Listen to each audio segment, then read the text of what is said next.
अकेला कैश रहे आज तुम की बताया। अकेलापन एक सजा नहीं बल्कि अवसर है। जब हमें एहसास होता है कि कोई हमारा नहीं है तो हमें यह भी समझ में आता है कि हमें खुद को ही अपनी ताकत बनाना होगा। अकेले रहना सीखना बहुत जरूरी है क्योंकि अंत में हमें खुद के साथ ही रहना होता है। इस संसार में हर व्यक्ति अपने जीवन में किसी न किसी मोड़ पर अकेलापन महसूस करता है। कई बार यह अकेलापन परिस्थिति की देन होती है तो कभी कभी यह आत्मनिर्भरता की ओर बढ़ने का एक जरिया बन जाता है।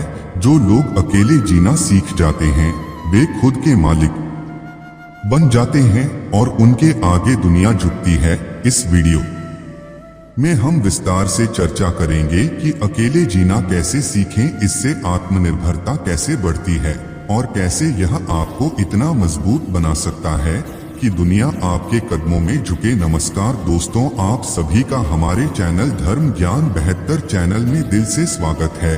वीडियो को शुरू करने से पहले आइए प्रार्थना करें। हैं कृष्णा, जो भी भक्त आज इस अमृत वाणी को सुन रहा है उनके जीवन में आपकी कृपा सदा बनी रहे और उनके सभी कष्ट दूर हो। मित्रों, इस अद्भुत वाणी को सुनने से पहले अपने विचार और भक्ति को व्यक्त करते हुए नीचे कमेंट में जय श्री राधे कृष्ण जरूर लिखें। आपकी यह भक्ति हमारी इस यात्रा को और भी अद्भुत बनाएगी। साथ ही यदि आप हमारे चैनल पर नए हैं तो अभी सब्सक्राइब करें और घंटी के बटन को दबाएं ताकि आप हमारी हर नई भक्ति यात्रा का हिस्सा बन सकें। तो चलिए बिना देरी किए इस दिव्य यात्रा की ओर बढ़ते हैं। जब हम दूसरों से बहुत उम्मीदें रखने लगते हैं तभी हम सबसे ज्यादा दुखी होते हैं। अगर आप किसी से उम्मीद रखते हैं कि वे आपकी मदद करेंगे और वे नहीं करते तो आपको गहरा दुख होता है। लेकिन अगर आप पहले से यह मान लें कि कोई आपकी मदद नहीं करेगा तो आप खुद को मजबूत बना सकते हैं। जो लोग जीवन में सफल हुए हैं वे अकेले चलना सीख चुके थे। खुद को सबसे बड़ा साथी बनाना और आत्मनिर्भरता ही असली समाधान है। दूसरों पर निर्भर रहने से हम कमजोर बनते हैं। अपनी जरूरतें खुद पूरी करना सीखें, तभी आप वास्तव में स्वतंत्र बन सकते हैं। जब आप खुद को अपना सबसे अच्छा दोस्त बना लेते हैं तब बाहरी दुनिया का असर कम होने लगता है। जितना आप दूसरों से भावनात्मक रूप से जुड़ते हैं उतना ही आप दुखी होते हैं। हमें यह समझना जरूरी है कि हर कोई अपने जीवन की प्राथमिकता में व्यस्त है। जो व्यक्ति अकेले चल सकता है वह दुनिया में कुछ भी कर सकता है। खुद को मजबूत बनाने के लिए अकेले समय बिताना जरूरी है। जब कोई आपके साथ नहीं है तो इसे कमजोरी की बजाय एक अवसर माने। इस समय का उपयोग खुद को सुधारने, नई चीजें सीखने और अपने लक्ष्यों को पाने के लिए करें। जिंदगी को एक नई सोच के साथ जिए और दूसरों से ज्यादा उम्मीदें मत रखें। खुद पर विश्वास करें और अपना भविष्य खुद बनाएं। अपनी ऊर्जा उन चीजों में लगाएं जो आपको खुशी और सफलता दें। इस दुनिया में कोई आपका नहीं, लेकिन यह बुरा नहीं है। अगर आप यह समझ गए कि इस दुनिया में कोई भी स्थायी नहीं है तो आप अपनी भावनाओं पर बेहतर नियंत्रण रख सकते हैं। जब आप खुद को मजबूत बना लेते हैं तब दुनिया की कोई भी चीज आपको हिला नहीं सकती। जो अकेले चलना सीख लेता है उसे दुनिया की कोई ताकत हरा नहीं सकती। दोस्तों, यह वीडियो न सिर्फ एक गहरी सच्चाई को सामने लाएगा बल्कि दर्शकों को यह सिखाएगा कि अकेलेपन को कमजोरी की बजाय अपनी ताकत में कैसे बदले। इससे वे खुद पर भरोसा करना सीखेंगे और दूसरों से उम्मीदें रखना छोड़ देंगे। भगवान श्री कृष्ण ने गीता में स्पष्ट रूप से कहा है कि दुख का मूल कारण अज्ञान, अविद्या और मोह अत्यधिक आसक्ति है। जब हम इस संसार के अस्थायी सुखों को स्थायी मान लेते हैं तब उनका ना मिलना या खो जाना हमें दुख देता है। सुख और दुख सर्दी गर्मी की तरह आते जाते रहते हैं। हमें इनसे प्रभावित हुए बिना सहनशील बने रहना चाहिए। जब हमें कोई सुखद अनुभूति होती है तो हम चाहते हैं कि वह सदा बनी रहे, लेकिन संसार की हर चीज परिवर्तनशील है। सुख और दुख अस्थायी हैं, लेकिन हम उन्हें स्थायी मानकर दुखी हो जाते हैं। मान लीजिए कि किसी व्यक्ति को कोई प्रिय वस्तु मिलती है तो वह प्रसन्न हो जाता है, लेकिन जब वही वस्तु खो जाती है तो उसे दुख होता है। इसका कारण वस्तु नहीं बल्कि उसकी आसक्ति है। यदि वह उस वस्तु से आसक्त ना होता तो उसके खोने पर दुखी भी ना होता। किसी इंसान से इतना मोह हो जाना कि उसके बिना जीने की कल्पना भी ना कर पाना, किसी चीज जैसे कार, घर या पैसा से इतनी आसक्ति हो जाना कि उसके ना रहने पर दुखी हो जाना, अपने विचारों और मान्यताओं से इतना मोह कि अगर कोई उन्हें चुनौती दे तो हम क्रोधित या आहत महसूस करने लगे। जब हमें किसी चीज से मोह हो जाता है तो हम हमेशा उसे खोने के डर में जीते हैं। जब हमारी इच्छाएं पूरी नहीं होती तो हमें गहरा दुख होता है। जब हम चीजों को अपने नियंत्रण में रखने की कोशिश करते हैं तो हम तनाव में आ जाते हैं, और यही हमारे दुख का असली कारण है। बहुत से लोग यह मानते हैं कि उनका दुख बाहरी परिस्थितियों के कारण है, लेकिन सच यह है कि दुख की असली जड़ हमारी खुद की इच्छाएं और मोह है। बात तो सिर्फ जज्बातों की होती है, वरना मोहब्बत तो 7 फेरों के बाद भी नहीं होती। बुरा करने का ख्याल आए तो कल पर डालो, अच्छा करने का ख्याल आए तो आज ही कर डालो। परिवर्तन स्वीकार करना आपको हर कठिन स्थिति में खुश रहने की शक्ति देता है। जीवन एक बड़ा सफर है। आपको हर किसी को जवाब देने और हर चीज पर प्रतिक्रिया करने की जरूरत नहीं है।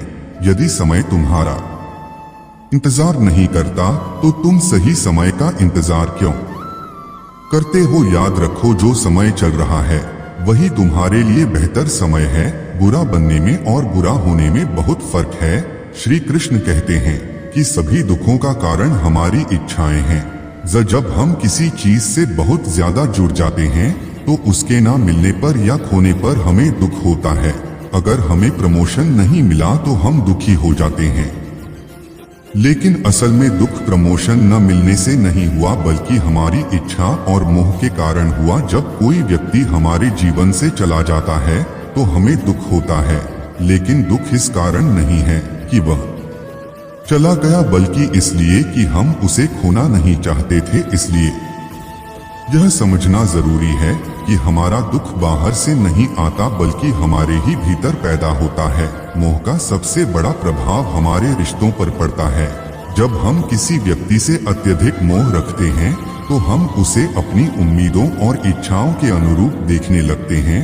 माता पिता अपने बच्चों के प्रति अत्यधिक मोह रखते हैं और चाहते हैं कि वे हमेशा उनकी इच्छाओं के अनुसार चल। जब बच्चा अपने निर्णय खुद लेना चाहता है तो माता पिता दुखी हो जाते हैं।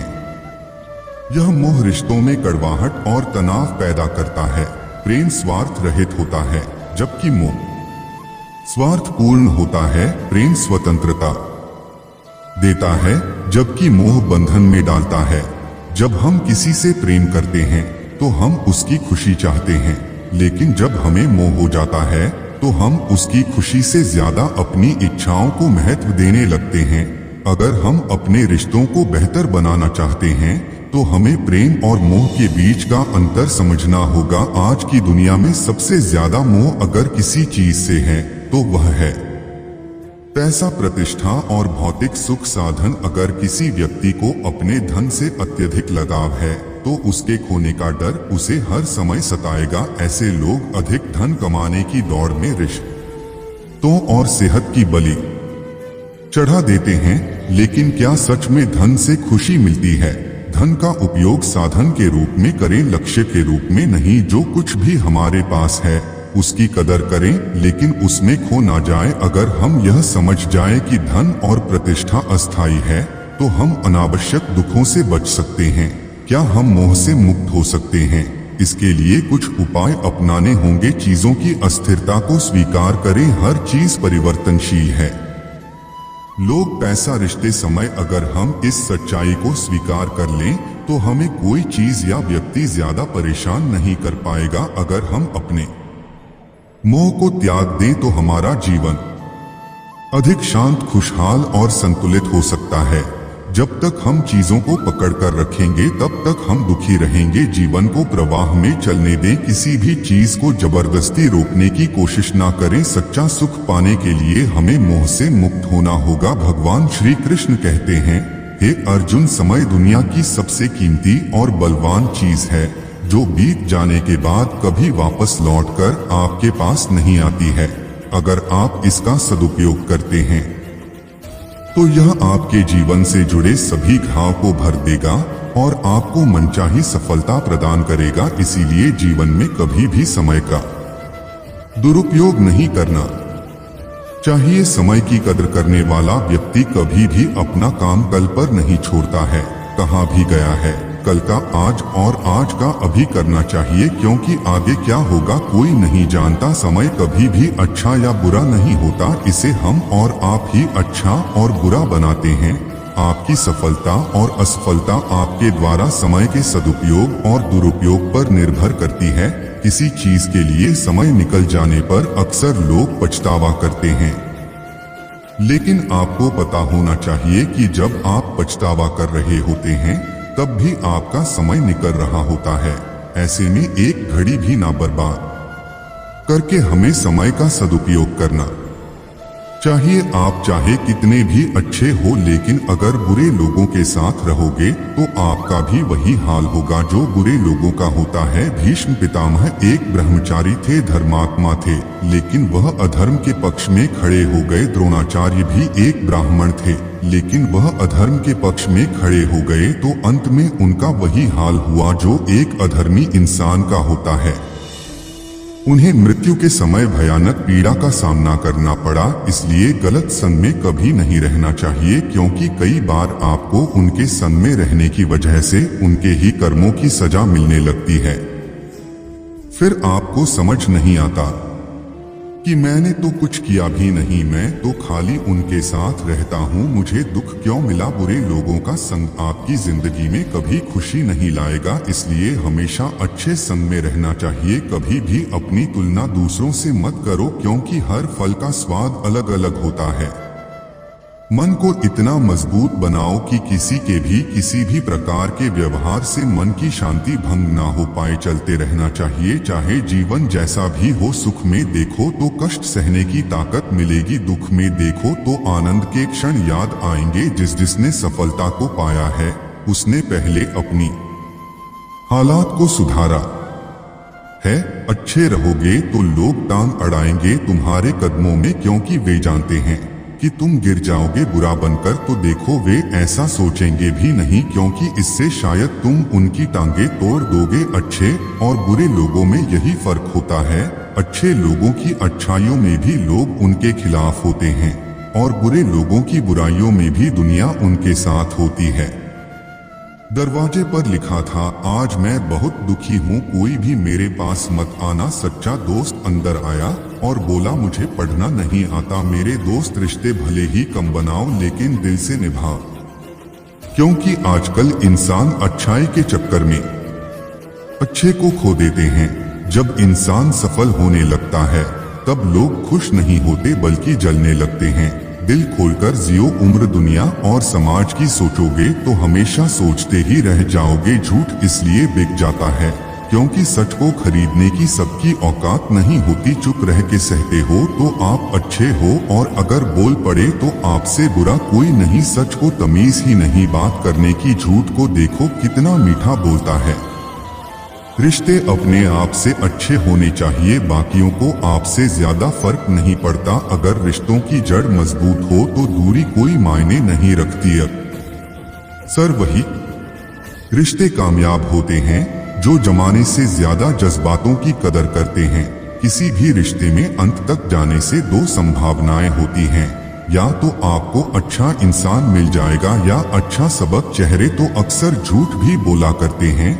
रिश्तों की अहमियत वक्त पर पता चलती है।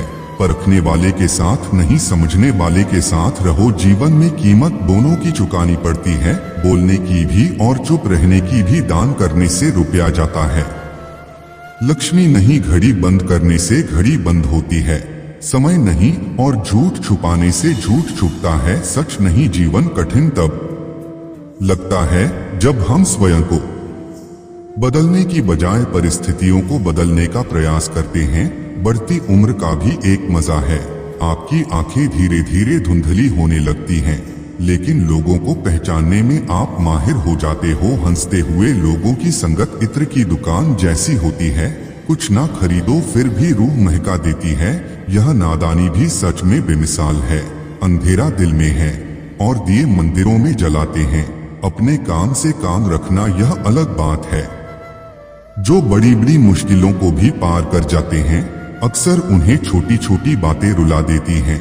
अच्छे बनो लेकिन इतने भी नहीं कि दुनिया आपकी अच्छाइयों का गलत फायदा उठा ले। श्री कृष्ण कहते हैं, जब जीवन में तकलीफ आए, परेशानियां आए, जब लगे कि सब कुछ बुरा हो रहा है, याद रखो ऊपर वाला तुम्हारे लिए कुछ अच्छा सोच रहा है। वह तुम्हें किसी बड़ी मंजिल की ओर ले जा रहा है।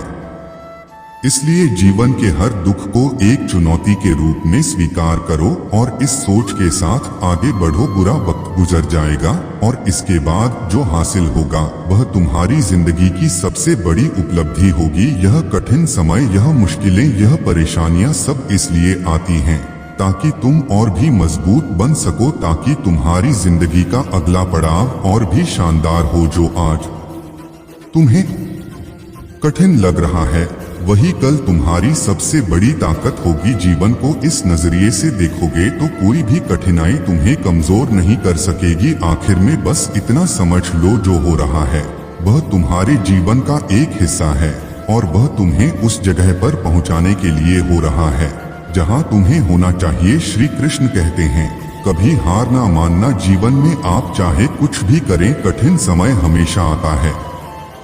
उस समय के माध्यम से आगे बढ़ने और अपने अंतिम लक्ष्य को बनाए रखने में सक्षम हो। कठिन समय में ही आप असली रंग और व्यक्तित्व देखते हैं। शांत जल में जहाज का पहिया तो कोई भी उठा सकता है, लेकिन जब शांत जल ना हो तो यह इतना आसान नहीं होता। आप केवल अच्छे समय का आनंद नहीं ले सकते, आपको कठिन समय में लचीला होना होगा। किसी काम में सफलता मिलेगी या नहीं, यह काफी हद तक हमारी सोच पर निर्भर करता है। इसलिए हमेशा सकारात्मक रहें। किसी भी काम की शुरुआत में हमारी सोच सकारात्मक रहेगी तो उस काम के पूरे होने की संभावनाएं काफी अधिक रहती हैं। अगर हमारी सोच ही नकारात्मक होगी तो छोटा सा काम भी मुश्किल लगेगा और हम उसमें सफलता हासिल नहीं कर पाएंगे। इसलिए हमेशा अच्छी बातें सोए और सकारात्मक लोगों के साथ रहें। श्री कृष्ण कहते हैं, कठिन समय में आत्मविश्वास और आस्था से बढ़कर कोई सहारा नहीं होता। अपने भीतर विश्वास रखो, तुम हर मुश्किल को पार कर सकते हो। समय चाहे जैसा हो, अपने कर्मों में निष्ठा और ईमानदारी बनाए रखो, यह तुम्हें हर स्थिति से बाहर निकालेगा। जो अपने भीतर से हार नहीं मानता वही जीवन के कठिनतम दौर से निकलकर सफलता की ओर बढ़ता है। कठिन समय में अपने आत्मबल को पहचानो, यह तुम्हारे जीवन का सबसे बड़ा साथी है। अपने कार्यों में निष्ठा रखो और कठिन समय से डरने की बजाय उसका सामना करो, तभी तुम सच्ची सफलता पा सकते हो। मुसीबतें इसीलिए आती हैं ताकि तुम्हारी आत्मा और भी शुद्ध हो सके। उसे स्वीकार करो और आगे बढ़ो। संकट के समय में जो खुद पर विश्वास रखता है वही सच्चा विजेता होता है। कभी मत सोचो कि तुम अकेले हो, भगवान हमेशा तुम्हारे साथ होते हैं। तुम जितने भी बड़े संघर्षों से गुजरो उतने ही ताकतवर बनोगे। सफलता उन लोगों की होती है जो कठिनाइयों को अपनाते हैं और उन्हें अवसर के रूप में बदलते हैं। जो आत्मविश्वास के साथ जीवन जीता है उसके रास्ते में कोई भी कठिनाई स्थायी नहीं रहती। जो अपने भीतर की शक्ति से परिचित होते हैं उन्हें बाहरी संघर्षों से कभी डर नहीं लगता। अपनी इच्छा की शक्ति से अपने आप को नया आकार दो। अपने आप को कभी भी इच्छा से नीचा ना होने दो। इच्छा ही आत्मा की एकमात्र मित्र है और इच्छा ही आत्मा की एकमात्र शत्रु है। जिन्होंने खुद को जीत लिया है उनके लिए इच्छा एक मित्र है, लेकिन यह उन लोगों का दुश्मन है जिन्होंने अपने भीतर आत्मा को नहीं पाया है। सर्वोच्च वास्तविकता उन लोगों की चेतना में प्रकट होती है जिन्होंने खुद को जीत लिया है। जब भी जीवन कठिन लगे याद रखो तुम अपनी आत्मा की शक्ति को पहचानने का समय पा रहे हो। कठिन समय सिखाता है कि तुम कितने मजबूत हो और तुम्हारी वास्तविक ताकत क्या है। संकट जीवन का हिस्सा है, इसे चुनौती के रूप में स्वीकार करो, क्योंकि यही तुम्हारे वास्तविक रूप को उजागर करता है। मुसीबतें अस्थायी होती हैं, लेकिन तुम्हारी ताकत स्थायी होती है। खुद पर विश्वास रखो, जो कठिनाइयों में अपने संकल्प को मजबूत करता है वही जीवन की सच्ची शक्ति प्राप्त करता है। श्रीमद् भगवत गीता के पहले अध्याय में महाभारत युद्ध के पहले दिन अर्जुन ने श्री कृष्ण से अपना रथ युद्ध भूमि के बीच में ले जाने के लिए कहा था। श्री कृष्ण ने रथ आगे बढ़ाया और भीष्म पितामह द्रोणाचार्य के सामने ले जाकर खड़ा कर दिया। अर्जुन ने जब कौरव सेना में अपने कुटुंब के लोग देखे तो वह निराश हो गए थे। अर्जुन ने श्री कृष्ण से कहा कि मैं युद्ध नहीं चाहता, मैं संन्यास लेना चाहता हूँ। अपने कुटुंब के लोगों को मारकर मिलने वाला राज्य मेरे लिए किसी काम का नहीं है। अर्जुन ने जब युद्ध के लिए मना किया तो श्री कृष्ण ने अर्जुन को गीता का उपदेश दिया था। श्रीमद् भगवत गीता के दूसरे अध्याय में श्री कृष्ण अर्जुन से कहते हैं कि जो लोग कर्म नहीं करते हैं, अपने कर्तव्य से भागते हैं, वे कायर होते हैं। ऐसे लोगों को घर परिवार और समाज में सम्मान नहीं मिलता, बल्कि इन्हें अपमानित होना पड़ सकता है। गीता के पहले अध्याय में श्री कृष्ण मौन थे। अर्जुन श्री कृष्ण से लगातार प्रश्न कर रहे थे, युद्ध न करने के निर्णय को सही बताते हुए अपने तर्क दे रहे थे, लेकिन श्री कृष्ण ने अर्जुन से कुछ नहीं कहा। श्री कृष्ण का मौन देखकर अर्जुन की आंखों से आंसू बहने लगे। तब भगवान ने अर्जुन को गीता का उपदेश दिया। श्री कृष्ण अर्जुन से कहते हैं कि जब तक व्यक्ति स्वयं को बुद्धिमान मानता है और व्यर्थ तर्क देता है, तब तक भगवान मौन रहते हैं, लेकिन जब व्यक्ति अहंकार छोड़कर भगवान की शरण में चला जाता है, तब वे भक्त के सभी प्रश्नों के उत्तर देते हैं।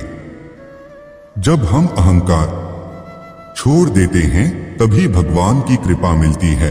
अर्जुन की आंखों में जब आंसू आ गए, तब श्री कृष्ण ने अर्जुन के अज्ञान को दूर करने के लिए उपदेश दिया। गीता में भगवान ने अर्जुन को कर्म और कर्तव्य का महत्व समझाया। श्री कृष्ण ने अर्जुन से कहा कि उठो और अपना कर्म करो, सभी तरह के मोह का त्याग करो और युद्ध करो। अर्जुन ने कहा कि हे मधुसूदन, आप ही बताइए, मैं भीष्म पितामह और द्रोणाचार्य पर प्रहार कैसे करूं? मैं धृतराष्ट्र के संबंधियों पर प्रहार कैसे कर सकता हूं? इन्हें मारकर मैं धन प्राप्त नहीं करना चाहता। अर्जुन के इन प्रश्नों के उत्तर में श्री कृष्ण बोले कि हमें शोक न करने योग्य लोगों के लिए शोक नहीं करना चाहिए। जो लोग अधर्म का साथ देते हैं, उनके लिए किसी तरह का दुख मन में नहीं होना चाहिए, इसीलिए तुम्हें यह युद्ध करना है। श्री कृष्ण कहते हैं कि गलतियों से सीखना एक बहुत बड़ा अनुभव है। यदि आप एक बार गलती करते हैं तो आप सचेत रह सकते हैं कि आपसे इस तरह की गलती दोबारा ना हो। आपकी सोच को भी प्रोत्साहन मिलता है, आपके सोचने का दायरा बढ़ जाता है। आप सोच सकते हैं कि यह गलती क्यों हुई और अब क्यों नहीं होगी। भगवान श्री कृष्ण कहते हैं, जो होता है अच्छे के लिए होता है, जो हो रहा है वह भी हमारे भले के लिए हो रहा है, और जो होगा वह भी हमारे लिए सही ही होगा। यह विचार सुनने में जितना सरल लगता है, इसे जीवन में उतारना उतना ही मुश्किल होता है। जब हमारी जिंदगी में कुछ गलत हो जाता है, जब किसी के साथ अन्याय होता है, जब कोई गहरा दुख हमारे सामने आ खड़ा होता है, तो सब्र बांधना मुश्किल हो जाता है। ऐसा लगता है जैसे हमारी पूरी दुनिया ही गलत हो गई है। ऐसा लगता है जैसे सब कुछ हमारे खिलाफ ही हो रहा है।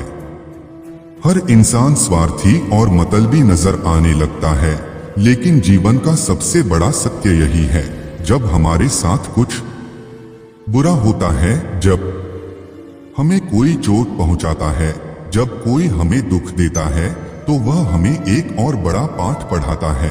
यह परिस्थितियां हमें मजबूत बनाती हैं, हमारे भीतर सहनशीलता और समझ की गहराई पैदा करती है।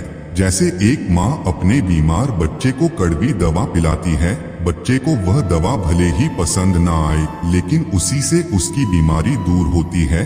ठीक वैसे ही हमारी जिंदगी में जो कठिनाइयां और तकलीफें आती हैं, वे हमारे भले के लिए ही होती हैं। वे हमें जीवन के बड़े सबक सिखाती हैं। असल में जब हमारे साथ बुरा होता है, तो वह हमें सिखाता है हमने किसे अपना माना था और किसे नहीं मानना चाहिए था। जब कोई हमें धोखा देता है या हमारी भावनाओं को आहत करता है, तब हमारी आंखें खुलती हैं। तब हमें समझ आता है कि जिनके लिए हम इतना कुछ कर रहे थे वह तो बिल्कुल अलग ही निकले। असल में हर इंसान एक मुखौटा पहनकर चलता है।